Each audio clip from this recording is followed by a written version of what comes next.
இந்த சேனலை தொடர்ந்து நடத்த உதவி செய்ய நினைப்பவர்கள் உதவி செய்யலாம். வணக்கம். எடப்பாடி பழனிசாமியை கைது செய்து சிறையில் அடைக்க வேண்டும்.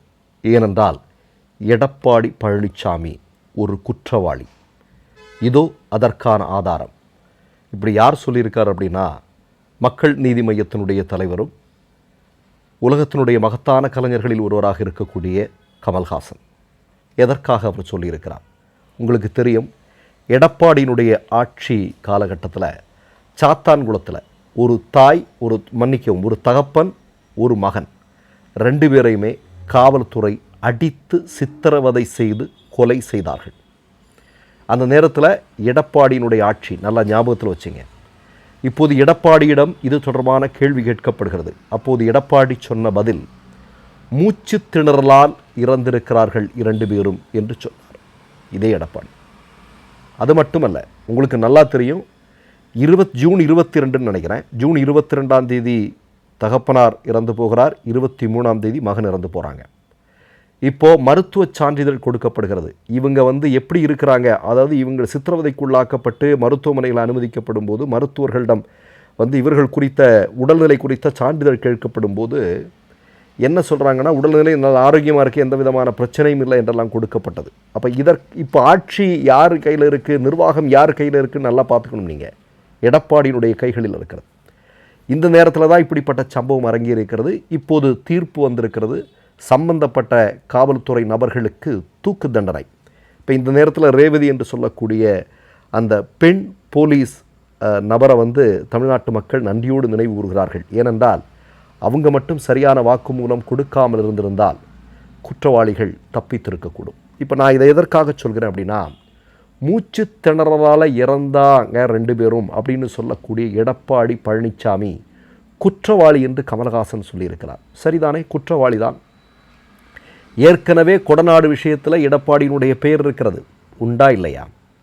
ஜெயலலிதாவினுடைய மரணம் குறித்து ஏராளமான கேள்விகள் தொங்கிக் கொண்டிருக்கிறது. உண்டா இல்லையா?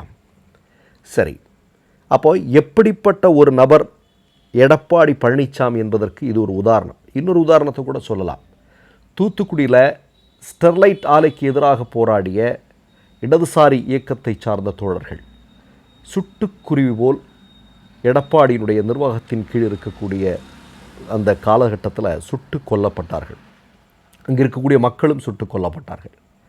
சம்பவத்தை பற்றி எடப்பாடி பழனிசாமியிடம் கேட்டபோது எடப்பாடி பழனிசாமி சொன்ன பதில் இன்றைக்கும் தமிழ் மக்கள் மறந்து போக மாட்டார்கள். என்ன? அதாவது, நான் டிவியில் பார்த்து தான் தெரிஞ்சுக்கிட்டேன் அப்படின்னு சொன்னான். இது மட்டும் அல்ல, பொள்ளாச்சி சம்பவம் தொடர்பாக முதல்ல என்னென்னலாம் அதிமுக தரப்பிலிருந்து பேசப்பட்டது, இதெல்லாம் நம்ம நிறைய பேச முடியும். அப்போது இப்படிப்பட்ட ஒரு நபருடைய கைகளில் மீண்டும் தமிழகம் ஒப்படைக்கப்பட்டால் என்னவாகும்? சட்ட ஒழுங்கை பற்றி போகிற இடம் பூரா பேசிட்டு சுற்றிட்டு இருக்கிறார் இல்லையா?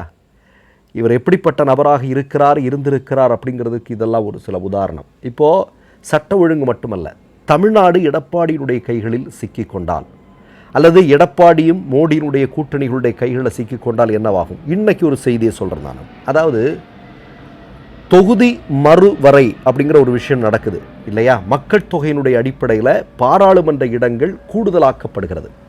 இது RSSனுடைய திட்டம். ஆனால் இந்த திட்டம் தொடர்பாக முதல்வர் மு க ஸ்டாலின் என்ன சொல்கிறாருன்னா, இது ஒரு மிகப்பெரிய ஆபத்து, தென்னிந்தியாவுடைய பிரதிநிதித்துவம் மிகப்பெரிய அளவில் குறைஞ்சிரும் அப்படின்னு அவர் அறிக்கைகளை பேசிகிட்டு இருக்கிறார். இது குறித்து எடப்பாடிகிட்ட ஒரு கேள்வி கேட்கப்படுகிறது. அதற்கு எடப்பாடி சொன்ன பதில் என்ன அப்படின்னா, தொகுதி மறுவரையில் தமிழ்நாட்டிற்கு எந்த பாதிப்பும் வராது அப்படின்னு மோடி சொல்லிட்டாரு அப்படின்னு எடப்பாடி பழனிசாமி சொல்கிறார். யார்? எந்த மோடி? நமக்கு தெரியும். நான் ஆட்சி பொறுப்பிற்கு வந்தால் 50 ரூபாய்க்கு பெட்ரோல் தருவேன்னு சொன்னேன். இன்னைக்கு பெட்ரோலுடைய விலை 100 தாண்டிடுச்சு. கேஸ் சிலிண்டர் விலை 1000 ரூபாய் தாண்டிடுச்சு. 1 பவன் தங்கத்தினுடைய விலை 1 லட்சத்தை தாண்டி இருக்கிறது. எல்லாமே எகிரிட்டு இருக்கு. $1 100 ரூபாவை நெருங்க போகுது. நான் வந்தால் அமெரிக்க டாலரை விட இந்திய ரூபாயினுடைய மதிப்பு அதிகரிக்கும்னு சொன்னாலே மோடி சொல்கிறாராம், தொகுதி மறுசீரமைப்பில் எந்த விதமான பிரச்சனையும் வராதுன்னு சொல்லிட்டாருன்னு எடப்பாடி சொல்கிறார். ஒரு சின்ன உதாரணம் மட்டும் சொல்கிறேன். இப்படி தொகுதி மறுசீராய்வு வரும்போது பீகார்லையும் உத்தரப்பிரதேசத்துலையும் மட்டும், இன்றைக்கி 2 இடத்துலையும் பாஜக ஆட்சி தான் இருக்குது. இந்த 2 இடங்களில், மாநிலங்களில் மட்டும் 180 தொகுதிகள் வரும், பாராளுமன்ற தொகுதிகள் வரும். தென்னிந்தியா ஒட்டுமொத்தமாக சேர்த்தா 195 தொகுதி. கொஞ்சம் யோசிச்சு பாருங்கள் எவ்வளோ பெரிய ஆபத்து அப்படின்னு. இதை முதல்வர் மு க ஸ்டாலின் அவர்கள் சுட்டி காட்டுகிறார். இது ஒன்று.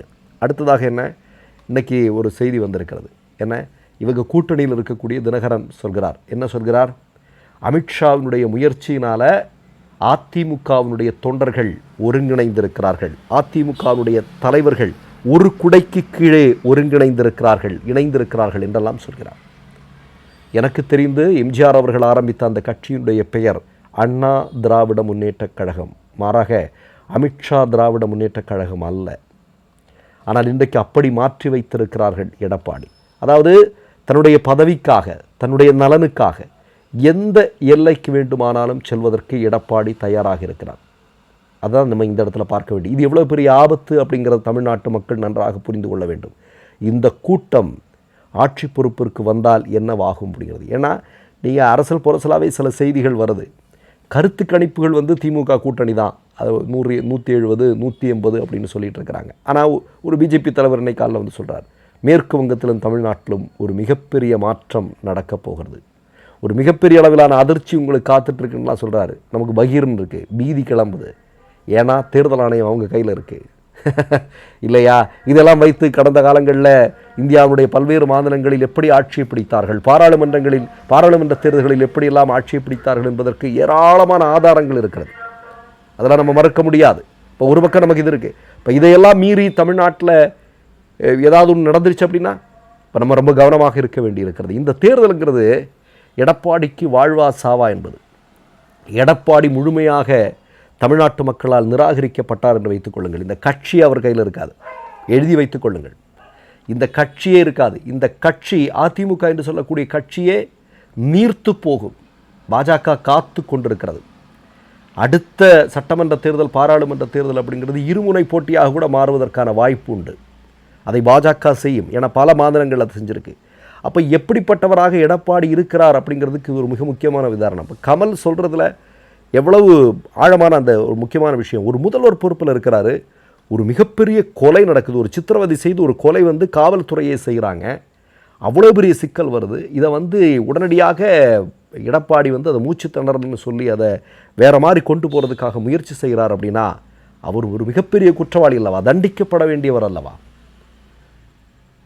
அப்போ அவருடைய நிர்வாகம் எப்படி இருந்தது, அவர் இன்றைக்கி என்ன பேசிகிட்டு இருக்கார் அப்படிங்கிறதெல்லாம் நீங்கள் ரொம்ப கவனமாக பார்க்க வேண்டியிருக்கிறது. மற்றொரு நிகழ்வில் சந்திப்போம். நன்றி, வணக்கம். 3 யூடியூப் சேனல்கள் வியாபாரத்திற்கு இருக்கிறது. தேவைப்படுபவர்கள் இந்த எண்ணுக்கு தொடர்பு கொள்ளுங்கள். மை நேம் இஸ் ரெட் சேனலை சப்ஸ்கிரைப் பண்ணிக்கோங்க. அதுக்கப்புறமா பக்கத்தில் இருக்கிற ஜாயின் பட்டனை கிளிக் பண்ணீங்கன்னா ஒரு நியூ பேஜ் ஒன்று ஓப்பன் ஆகும். அதுலேயும் ஜாயின் பட்டனே கிளிக் பண்ணிக்கோங்க. அதில் பார்த்தீங்கன்னா credit R debit card options இருக்கு. இதில் உங்களுக்கு விசா, மாஸ்டர் கார்டு, ரிப்பே அப்படின்னு 3 ஆப்ஷன்ஸ் கொடுத்துருக்காங்க. அதில் நீங்கள் எந்த கார்டு சூஸ் பண்ணுறீங்களோ அந்த கார்டோட நம்பர் என்டர் பண்ணிக்கோங்க. அப்புறமா கார்டோட வேலிடிட்டி மந்த் அண்ட் இயரை டைப் பண்ணிக்கோங்க. அடுத்தபடியா உங்க கார்டோட பின்னால சிவிசி கோடுன்னு சொல்லிட்டு 3 நம்பர்ஸ் கொடுத்துருப்பாங்க. அந்த நம்பரை இதில் என்டர் பண்ணிக்கோங்க. அப்புறமா அட்ரஸ் அண்ட் இன்ஃபர்மேஷன் என்டர் பண்ணிட்டு பைங்கிற பட்டனை கிளிக் பண்ணிக்கோங்க. ஒருவேளை உங்க கார்டு நம்பர் இன்வாலிட்னு காமிச்சிச்சுன்னா உங்க கார்டுல இன்டர்நேஷனல் யூசேஜை எனேபிள் பண்ணுங்க.